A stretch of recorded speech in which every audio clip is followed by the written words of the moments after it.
নমস্কার বন্ধুরা, সবাই কেমন আছো? তো দেখো, আজকে মেঘলা মেঘলা ওয়েদারে সকাল সকাল আমি পেঁপে মাখা খেতে বসে গেছি। খুব ইচ্ছে করছিল, আর যেহেতু পেঁপেটা আমাকে প্রত্যেক দিনই খাবারের তালিকায় রাখতে হয়, আর পেঁপেটা আমাকে খেতেও হয়, তার জন্য প্রতিদিন তরকারিতে খেতে খেতে আর ইচ্ছে ভালোই লাগে না। তার জন্য আমি পেঁপেটা এরকমভাবে বোনকে মাখিয়ে দিতে বলেছিলাম, তো বোন মাখিয়ে দিয়েছিল, খাচ্ছিলাম। পেঁপেটা এতটা টেস্টি মাখিয়েছিল যে তোমাদের কি বলবো। বোন ওদিকে রান্না করছিলো, আর বোনকে জিজ্ঞেস করে এলাম যে পেঁপেটা কী কী দিয়ে মাখিয়েছে।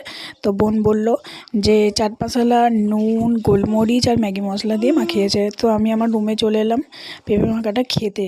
তো ভাবলাম যে আজকে মেঘলে মেঘলে ওয়েদার, চলো জানালার ধারে দাঁড়িয়ে দাঁড়িয়ে পেঁপেটা খাই। খুব বাইরের পরিবেশটা দেখতে দেখতে খাবো, খুব ভালো লাগবে। আর আমার এই জানালা থেকে না আকাশটা খুব সুন্দর দেখা যায়। তো এত সুন্দর বাইরের ভিউটা লাগছিল বন্ধুরা। আমি যেহেতু গ্রামে থাকি, তো আমাদের গ্রামের পরিবেশটা ঠিক এরকম।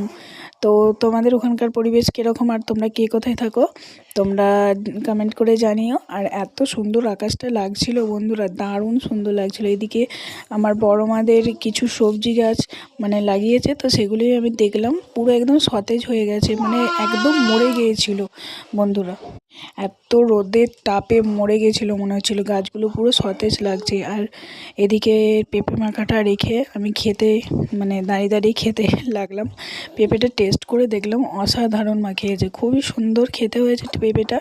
আর তরকারিতে পেঁপে না খেতে ভালো লাগলে এইভাবে খেয়ে দেখো বন্ধুরা, খুব ভালো লাগবে। এদিকে মিঠাই চলে এসেছে একটু পেঁপেটা টেস্ট করার জন্য, তো ও একটু টেস্ট করলো। টেস্ট করে ওর কাছে রিভিউটা নিলাম। ও তো বলল খেয়ে যে খুবই সুন্দর হয়েছে, খেতে দারুণ হয়েছে। তো বন্ধুরা, ভিডিওটা ভালো লাগলে চ্যানেলটি সাবস্ক্রাইব করে দিয়ে পাশে দেখো। টাটা।